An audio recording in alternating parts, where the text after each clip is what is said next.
ഈ വാട്ടർഫോൾ കാണുന്നിടത്ത് വെച്ചാണ് ഞാൻ എൻ്റെ കഴിഞ്ഞ വീഡിയോ അവസാനിപ്പിച്ചത്. അതിനുശേഷം മുന്നോട്ടുള്ള ഞങ്ങളുടെ യാത്ര തികച്ചും അപ്രതീക്ഷിതമായിരുന്നു. അപ്പോൾ എല്ലാവർക്കും welcome to yet another episode of Japan love story. കഴിഞ്ഞ ആഴ്ചത്തെ വീഡിയോ കാണാത്തവർ അത് കണ്ടിട്ട് വേണം ഈ വീഡിയോ കാണാൻ. കഴിഞ്ഞ വീഡിയോയിൽ ഞാനൊരു സുവർണിയർ ഷോപ്പ് കാണിച്ചില്ലേ, ആ ഷോപ്പിൻ്റെ ഫ്രണ്ടിൽ ഒരു കയാക്കിങ്ങിൻ്റെ ബോർഡ് ഉണ്ടായിരുന്നു. ആ ബോർഡ് കണ്ടിട്ട് കയാക്കിങ് അന്വേഷിച്ചിട്ടാണ് ഞങ്ങൾ മുന്നോട്ട് നീങ്ങിയത്. യാത്ര തുടങ്ങി 1-2 മിനിറ്റിനുള്ളിൽ ഞങ്ങൾക്ക് മനസ്സിലായി ആ കയാക്കിങ് അവിടെയൊന്നും ഉള്ളതല്ല, അത് വേറെ എവിടെയോ ഉള്ളതിൻ്റെ ഒരു പരസ്യമായിരിക്കാം. കാരണം ഞങ്ങൾ താഴേക്ക് ഇറങ്ങുന്നതിന് പകരം ഒരു മലയാണ് കയറിക്കൊണ്ടിരിക്കുന്നത്. ഏതായാലും മലയിൽ കയാക്കിങ് ഉണ്ടാവില്ലല്ലോ. ആ മലയിൽ വെച്ചാണ് ഞങ്ങൾ ആ വാട്ടർഫോളിൻ്റെ വ്യൂവും കിട്ടിയത്. ആ വ്യൂ കിട്ടിയപ്പോഴേ ഞങ്ങൾ ഓക്കെ മതി, ഇനി മുന്നോട്ട് പോയിട്ട് കാര്യമില്ല, നമുക്ക് തിരിച്ച് അടുത്ത ഡെസ്റ്റിനേഷനിലേക്ക് പോവാമെന്ന് വിചാരിച്ചിട്ട് ഗൂഗിൾ മാപ്പിൽ അടുത്ത ഡെസ്റ്റിനേഷൻ ഇട്ടു. അപ്പം ഞങ്ങൾ മാപ്പ് കാണിച്ചത് മുന്നോട്ട് തന്നെ പോകാനാണ്. അങ്ങനെ ഗൂഗിൾ മാപ്പ് കാണിച്ച വഴിയിലൂടെയാണ് ഞങ്ങളിപ്പോൾ പോയിക്കൊണ്ടിരിക്കുന്നത്. പോയി വഴിയുടെ അവസ്ഥ നിങ്ങളൊന്ന് ജസ്റ്റ് നോക്കിക്കേ. ഇതാണ് ഞാൻ പറഞ്ഞ ട്വിസ്റ്റ്. ഞങ്ങൾക്ക് എവിടെയോ വഴി തെറ്റിയിട്ടുണ്ട്. ഞങ്ങളിപ്പോൾ പോകുന്ന ഒരു കാട്ട് വഴിയിലൂടെയാണ്.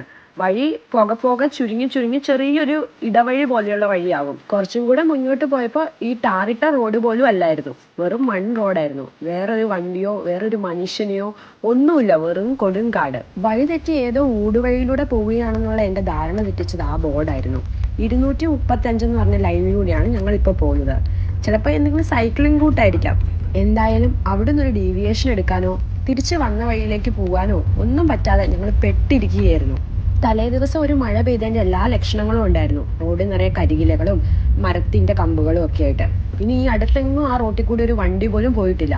ഈ വഴിയിലൂടെ പോയപ്പോൾ ഞാൻ നന്നായിട്ട് പേടിച്ചു. എനിക്ക് വീഡിയോ ഒന്നും എടുക്കാൻ പറ്റിയില്ല. കുറച്ചും കൂടെ മുന്നോട്ട് ചെന്നപ്പോൾ റോഡിൻ്റെ വീതി കുറഞ്ഞു. റോഡ് മൺ റോഡായി. റോഡിൽ കല്ലും മണ്ണും ചെളിയൊക്കെ ആയിരുന്നു. പിന്നെ ഫോണിൻ്റെ സിഗ്നലും പോയി. ഇതിപ്പോൾ അവസാനം ഞങ്ങൾ രക്ഷപ്പെട്ട് നല്ല റോട്ടിൽ കയറിയ സമയത്തുള്ള വീഡിയോയാണ്. ഏതാണ്ട് 1.5 മണിക്കൂറോളം ആ ദുരന്തം പിടിച്ച വഴിയിലൂടെ ഡ്രൈവ് ചെയ്തിട്ടാണ് ഞങ്ങൾ ഈ നല്ല റോട്ടിലെത്തിയത്. ആ ട്രിപ്പിന് പോകുന്നതിന് കുറച്ച് മുന്നെയാണ് ഞാൻ ബ്രഹ്മയുഗം എന്ന് പറഞ്ഞ സിനിമ കണ്ടത്. ആ സിനിമയിലെ പോലെ ഞങ്ങൾ പോയി ഏതോ സാത്താൻ്റെ കോട്ടയിലേക്ക് പോകുന്ന പോലെയൊക്കെയാണ് എനിക്ക് അപ്പോൾ തോന്നിയത്. പിന്നെ കഥ സൊല്ലിട്ടുമ്മ സാറിന് യൂട്യൂബ് ചാനലില്ലേ, ആ ചാനലിൽ ആ ചേട്ടൻ പറയുന്ന കഥകളിലെ പോലെ എത്ര കറങ്ങിയാലും അവസാനം നമ്മൾ ഈ കാട്ടിൽ തന്നെ കടന്ന് കറങ്ങുന്ന പോലത്തെ എന്തോ ഒരു ട്രാപ്പിലാണ് ഞങ്ങൾ പെട്ടതെന്നൊക്കെയാണ് ഞാൻ പേടിച്ചത്. റോസിന് ചെറിയ പേടികളൊക്കെ ഉണ്ടായി കേട്ടോ, പക്ഷെ അത് കുറച്ചും കൂടെ റിയലിസ്റ്റിക് ആയ പേടികളായിരുന്നു. വഴിയിലൊരു മരം മുറിഞ്ഞ് കിടന്നാൽ എന്ത് ചെയ്യും, അല്ലെങ്കിൽ ഓപ്പോസിറ്റ് ഒരു വണ്ടി വന്നാൽ നമ്മൾ എങ്ങനെ അവരെ കടത്തി വിടും, അങ്ങനത്തെ കുറേ പേടികളായിരുന്നു. എങ്ങനെയായാലും ഞങ്ങൾ അവിടുന്ന് കഷ്ടപ്പെട്ട് രക്ഷപ്പെട്ടു. ജപ്പാനിൽ ഇതുപോലത്തെ അബൻഡൻ്റ് ആയ സ്ഥലങ്ങൾ കുറേ ഉണ്ടെന്ന് കേട്ടിട്ടുണ്ട്. പക്ഷെ ആദ്യമായിട്ട് ഇങ്ങനത്തെ ഒരു സ്ഥലത്ത് പെട്ടുപോകുന്നതും അതൊന്ന് റിയലായിട്ട് എക്സ്പീരിയൻസ് ചെയ്യുന്നതും. ഞങ്ങൾ കടന്നു വന്ന ആ വഴിയുടെ ഭീകരതാവസ്ഥ എനിക്ക് നിങ്ങൾക്ക് എക്സ്പ്ലെയിൻ ചെയ്തു തരാൻ അറിയത്തില്ല. എന്തായാലും ഞാൻ ശരിക്കും പേടിച്ചു. എനിക്ക് വീഡിയോ ഒന്നും എടുക്കാൻ പറ്റിയില്ല. ഞങ്ങളൊരു ഉച്ച നേരത്താണ് ആ കാട്ടിൽ പെട്ടത്.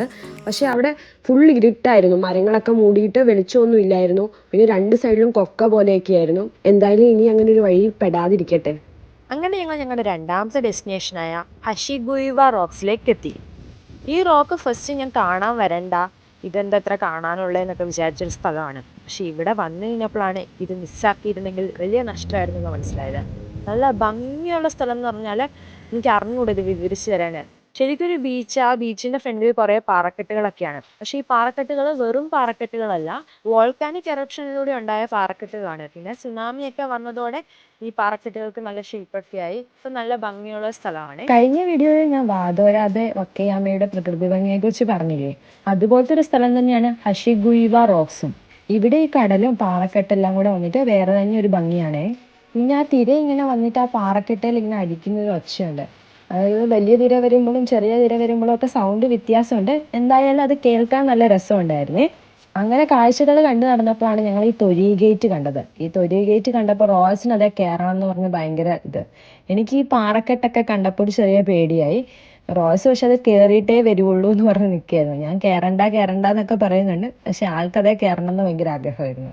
പിന്നെ ഇങ്ങനത്തെ ബോട്ടും കൊണ്ടൊക്കെ ആൾക്കാർ വരുന്നുണ്ടായിരുന്നേ. അപ്പോൾ ഇത് കടലിൽ കയറി കിടക്കുന്ന സ്ഥലമായത് കാരണം നമുക്ക് സേഫ് ആയിട്ട് ഇത് യൂസ് ചെയ്യാൻ പറ്റുമായിരുന്നു. പിന്നെ അവിടെ മൊത്തം ഒരു ഉപ്പിൻ്റെ മണമായിരുന്നു. കടലടുത്തുള്ളത് കൊണ്ടായിരിക്കാം.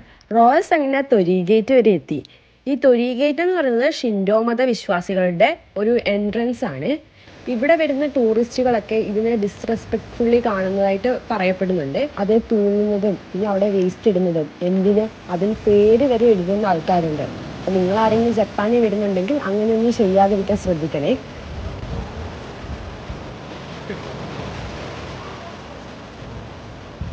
ഇത് കാണുമ്പോൾ ചെറുതായിട്ടൊരു തായ്ലാൻഡ് വൈബ് അടിക്കുന്നില്ലേ?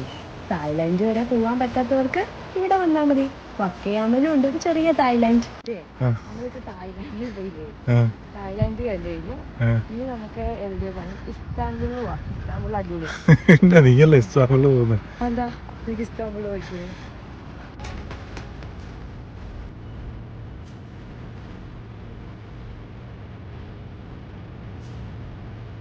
ഈ വക്കയാമ പ്രിഫെക്ചറിൽ മലയും കടലും ഉണ്ട്. അപ്പം നമുക്ക് അവിടെ പോയാൽ കടലിൻ്റെ ഭംഗി ആസ്വദിക്കാം, മലയുടെ ഭംഗി ആസ്വദിക്കാം. അപ്പം അതെല്ലാം കണ്ടിട്ട് നമ്മൾ റൂമിലേക്ക് പോവുകയാണ്. നമ്മൾ വിചാരിച്ച സമയത്ത് നമുക്ക് റൂമിലെത്താൻ പറ്റുന്നില്ല. കാരണം നമ്മൾ ഇടയ്ക്ക് വഴിയൊക്കെ തെറ്റിയല്ലോ. കുറച്ച് സമയമൊക്കെ അങ്ങനെ പോയായിരുന്നു. അപ്പം നമ്മൾ ചെന്നപ്പോൾ നമ്മൾ ബുക്ക് ചെയ്ത റൂം ഓവർ ബുക്ക്ഡ് ആയത് കാരണം നമുക്ക് കിട്ടിയില്ല. പക്ഷേ നമുക്ക് അതിനേക്കാൾ ഒരു അടിപൊളി റൂമാണ് അവർ തന്നത്. ഈ റൂം ഞാൻ ബുക്ക് ചെയ്യുന്ന സമയത്ത് കണ്ടിരുന്നേ, പക്ഷെ ഇതിന് നല്ല റേറ്റ് ആയിരുന്നു. ഇവരുടെ തന്നെ ഒരു ബജറ്റ് ഫ്രണ്ട്ലി ആയിട്ടുള്ള റൂമായിരുന്നു ഞങ്ങൾ ബുക്ക് ചെയ്തത്. അതിൻ്റെ ഒരു VIP ഓപ്ഷനാണ് നമുക്കിപ്പോൾ കിട്ടിയിട്ടുള്ളത്. ഇത് ഞാൻ ഷോർട്സിന് വേണ്ടി എടുത്തതാണ്, പക്ഷെ ഷോർട്സ് അപ്ലോഡ് ചെയ്തിട്ടില്ല. ഇതാണ് ഇവിടെ ഇടാന്ന് വിചാരിച്ചു. നല്ല സ്പേഷ്യസ് ആയിട്ടുള്ള അടിപൊളി വ്യൂ ഒക്കെ ഉള്ളൊരു നല്ല അപ്പാർട്ട്മെൻറ്റ്. നമ്മൾ ബുക്ക് ചെയ്തത് ഏകദേശം ഇതുപോലെയൊക്കെ തന്നെയായിരുന്നു, പക്ഷെ ഇത്രയും അടിപൊളിയല്ലായിരുന്നേ. ഇവിടെ എല്ലാ സൗകര്യങ്ങളും ഉണ്ടായിരുന്നു. നമുക്ക് ഇവിടുന്ന് അടിപൊളി വ്യൂ ഉണ്ടായിരുന്നു. ആദ്യം തന്നെ എല്ലാ സൗകര്യങ്ങളോടും കൂടിയുള്ളൊരു കിച്ചൺ ഉണ്ടായിരുന്നു. നമുക്ക് കുക്ക് ചെയ്യാനുള്ള ഓപ്ഷൻ ഉണ്ടായിരുന്നു. ഫ്രിഡ്ജ്, ഓവൻ, കെറ്റിൽ, അങ്ങനെ എല്ലാ സംഭവങ്ങളും ഉണ്ടായിരുന്നു. പിന്നെ ബാത്ത് ഏരിയ ആണെങ്കിലും വാഷിംഗ് മെഷീൻ ആണെങ്കിലും എല്ലാം നല്ല സൗകര്യങ്ങളാണ്. ചുരുക്കി പറഞ്ഞാൽ ഞങ്ങളുടെ വീട്ടിലേക്കാളും സൗകര്യങ്ങളുണ്ടായിരുന്നു ആ അപ്പാർട്ട്മെൻറ്റിൽ. ഇവിടെ നമുക്ക് കുളിക്കാനുള്ള ഫെസിലിറ്റി, വിത്ത് വ്യൂ കുളിക്കാനുള്ള ഫെസിലിറ്റിയൊക്കെ ഉണ്ടായിരുന്നു.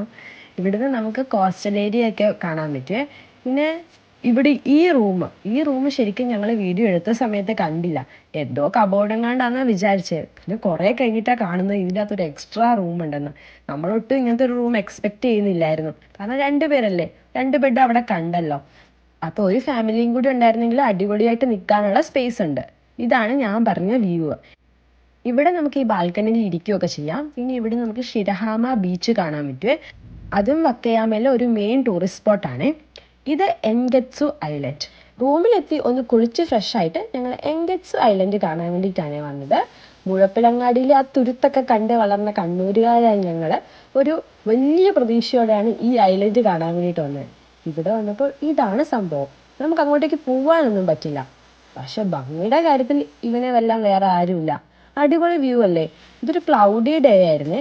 അല്ലെങ്കിൽ ഇതിൻ്റെ ഇടയ്ക്ക് സൺസെറ്റ് ഒക്കെ കാണാൻ പറ്റും. ആ ഹോളിൻ്റെ ഇടയ്ക്ക് സണ്ണ് സെറ്റ് ചെയ്യുന്നതൊക്കെ കാണാൻ പറ്റും. അപ്പോൾ അടിപൊളിയല്ലേ? അപ്പോൾ അങ്ങനെ അന്നത്തെ ദിവസം കഴിഞ്ഞിരിക്കുകയാണ്. ഞങ്ങൾ ഷിരഹാമ ബീച്ചിലും കൂടെ പോകാൻ പ്ലാൻ ചെയ്തിരുന്നു, പക്ഷെ മഴയായത് കാരണം അവിടെ പോകാൻ പറ്റിയില്ലേ. പിന്നെ ഡിന്നർ ഞങ്ങൾ ഫാമിലിയുമായിട്ട് ഇങ്ങനെ കുറച്ച് ഫുഡൊക്കെ വാങ്ങിച്ചിട്ട് റൂമിലേക്ക് പോയി. റൂം സർവീസ് നല്ല അടിപൊളിയായിരുന്നു. റൂമിൻ്റെ ലിങ്ക് വേണമെങ്കിൽ ഞാൻ ഡിസ്ക്രിപ്ഷൻ ബോക്സിൽ കൊടുക്കാവേ. ആരെങ്കിലും വക്കയാമയിൽ പോകുന്നുണ്ടെങ്കിൽ ആ റൂം തന്നെ ബുക്ക് ചെയ്തു. അടിപൊളി റൂം. വക്കയാമയിലെ ബാക്കി വിശേഷങ്ങൾ അടുത്ത വീഡിയോയിൽ കാണാവേ. ലൈക്ക് ഷെയർ ഒക്കെ ചെയ്യാൻ മറക്കല്ലേ.